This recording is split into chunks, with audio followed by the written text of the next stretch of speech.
The adhikari. The qualified person. One who has a calm mind, who has subdued his indriyas, who has faith in the words of the Guru and Sastras, who is an astika, i.e., one who believes in God, and is moderate in eating, drinking and sleeping, and one who has an eager longing for deliverance from the wheel of births and deaths, is an adhikari, qualified person, for the practice of yoga. Such a man can easily get success in the practice. Pranayama should be practiced with care, perseverance, and faith. Those who are addicted to sensual pleasures, or those who are arrogant, dishonest, untruthful, diplomatic, cunning and treacherous, those who disrespect sadhus, sannyasins, and their gurus or spiritual preceptors, and take pleasure in vain controversies, or of a highly talkative nature, those who are disbelievers, who mix much with worldly-minded people, who are cruel, harsh and greedy and do much useless vyavhara, worldly activities, can never attain success in pranayama or any other yogic practice. There are 3 types of adhikaris, viz. 1. Good, uttama, 2. Middle, madhyama, and 3. Inferior, adhma, according to samskaras, intelligence, degree of vairagya, viveka and mumukshutva, and the capacity for sadhana. You must approach a guru, who knows Yogsastra and has mastery over it. Sit at his lotus feet. Serve him. Clear your doubts through sensible and reasonable questions. Receive instructions and practice them with enthusiasm, zeal, attention, earnestness, and faith according to the methods taught by the teacher. A pranayama practitioner should always speak kind and sweet words. He must be kind to everybody. He must be honest. He must speak the truth. He must develop vairagya, patience, shraddha, faith, bhakti, devotion, karuna, mercy, etc. He must observe perfect celibacy. A householder should be very moderate in sexual matters during the practice. Dietetic discipline. The proficient in yoga should abandon articles of food detrimental to the practice of yoga. He should give up salt, mustard, sour, hot, pungent and bitter things, asafoetida, worship of fire, women, too much walking, bathing at sunrise, emaciation of the body by fasts, etc. During the early stages of practice, food of milk and ghee is ordained. Also food consisting of wheat, green pulse and red rice is said to favor the progress. Then he will be able to retain his breath as long as he likes. By thus retaining the breath as long as he likes, Keval Kumbhaka, cessation of breath without inspiration and expiration, is attained. When Keval Kumbhaka is attained by one, expiration and inspiration are dispensed with. There is nothing unattainable in the 3 worlds for him. In the commencement of his practice, sweat is getting out. As a frog moves by leaps, so the yogi sitting in Padmasana moves on the earth. With a further increased practice, he is able to rise from the ground. He, while seated in lotus posture, levitates. Then arise in him the power to perform extraordinary feats. Any pain, small or great, does not affect the yogi. Then excretions and sleep are diminished, tears, rheum in the eyes, salivary flow, sweat and bad smell in the mouth do not arise in him.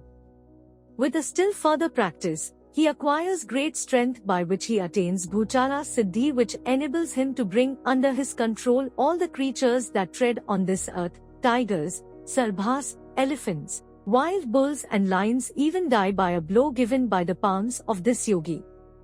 He becomes as beautiful as the god of love himself. By the preservation of the semen, a good odor pervades the body of the yogi. Yogic diet. Instinct or voice within will guide you in the selection of articles of diet. You are yourself the best judge to form a sattvic yogic menu to suit your temperament and constitution. Midhara.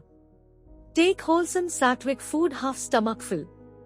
Fill a quarter with pure water. Allow the remaining quarter free for expansion of gas and for propitiating the Lord. Purity in food. Ahar subdho sattva suddhir, sattva suddho dhruva smriti, Smritilabhe sarvegranthanam vipramoksha. By the purity of food, follows the purification of the inner nature. On the purity of the inner nature the memory becomes firm, and on the strengthening of memory follows the loosening of all ties, and the wise get liberation thereby. You must not practice pranayam just after meals. When you are very hungry, then also you must not practice. Go to the water closet and empty the bowels before you begin pranayam. A pranayam practitioner should observe samyama, control, in food and drink. Those who are strict and regular in diet derive immense benefits during the course of practice. They get success quickly.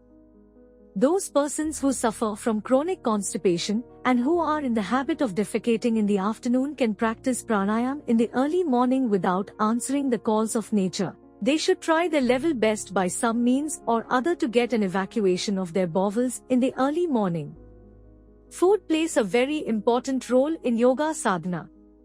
An aspirant should be very, very careful in the selection of articles of diet in the beginning of his sadhana period. Later on, when pranayam siddhi is obtained, drastic dietetic restrictions can be removed. Charu. This is a mixture of boiled, white rice, ghee, sugar and milk. This is a wholesome combination for brahmacharins and pranayam practitioners. Milk diet. Milk should be scalded but not too much boiled. The process of scalding is that the milk should be immediately removed from the fire as soon as the boiling point is reached. Too much boiling destroys the vitamins, the mysterious nutritive principles, and renders it quite useless as an article of diet. Milk is a perfect food by itself, containing, as it does, the different nutritive constituents in a well-balanced proportion. It leaves very little residue in the bowels. This is an ideal food for yogic students during pranayam practice.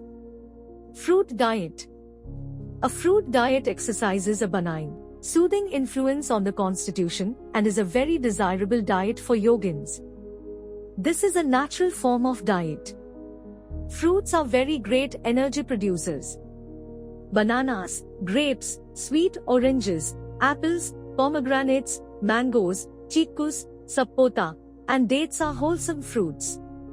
Lemons possess antiscorbutic properties and act as restoratives to blood. Fruit juice contains vitamin C, chickus increase pure blood. Mangoes and milk is a healthy agreeable combination. You can live on mangoes and milk alone. Pomegranate juice is cooling and very nutritious. Bananas are very nutritious and substantial. Fruits help concentration and easy mental focusing. Articles allowed. Barley, wheat, ghee, milk, almonds promote longevity and increase power and strength. Barley is a fine article of diet for a yogi and sadhaka. It is cooling too. Sri Swami Narayan, the author of Ek Santaka Anubhav, who wears a coffin of gunny bag, lives on bread made up of barley. He recommends barley bread to his disciples. You can take wheat, rice, barley, milk, bread, cow's milk, ghee, sugar, butter, sugar candy, honey, dried ginger, soont, green pulse, moong dal, panchashka vegetables, pepudlai, potatoes, raisins, dates, light khichdi of green dal. Khichdi is a light food and can be agreeably taken. The food should be reduced in proportion to the increase in kumbhaka. You must not reduce your food much in the beginning of your practice. You must use your common sense all throughout the sadhana. Tulki dal can be taken. The pachashaka belongs to the species of spinach. They are excellent vegetables. The thick succulent young leaves are boiled and seasoned or fried with ghee. They are 5 in number, viz, Seendil, Chakravarti, Onangni, Chirukirai and Valloi Charnai Kire. When the Pingla or Suryanadi runs in the right nostril, you must take your food. Suryanadi produces heat. It will digest the food well. You may take jackfruit, cucumber, brinjal, plantain stem, lauki parval and bhindi, lady's finger. Articles forbidden. Highly seasoned dishes, hot curries, chutneys, meat, fishes, chilies, sour articles, tamarind, mustard, all kinds of oil, asafoetida, salt, garlic, onions, urad ki dal, black gram, all bitter things, dry foods, black sugar, vinegar, alcohol, sour curd, stale foods, acids, astringents, pungent stuff, roasted things, heavy vegetables, overripe or unripe fruits, pumpkins, etc., must be avoided. Meat can make man a scientist, but rarely a philosopher, yogi or a tattva-jnani. Onions and garlic are worse than meat. All foodstuffs contain a small quantity of salt. So, even if you do not add salt separately, the system will derive the necessary quantity of salt from other foodstuffs. The giving up of salt will not produce deficiency of hydrochloric acid and dyspepsia as allopathic doctors foolishly imagine. Salt excites passion. No ill effects are produced by the giving up of salt. Swami Yogananda had given up salt for over 13 years. Giving up salt helps you in controlling the tongue and thereby the mind also, and in developing willpower too. You will have good health.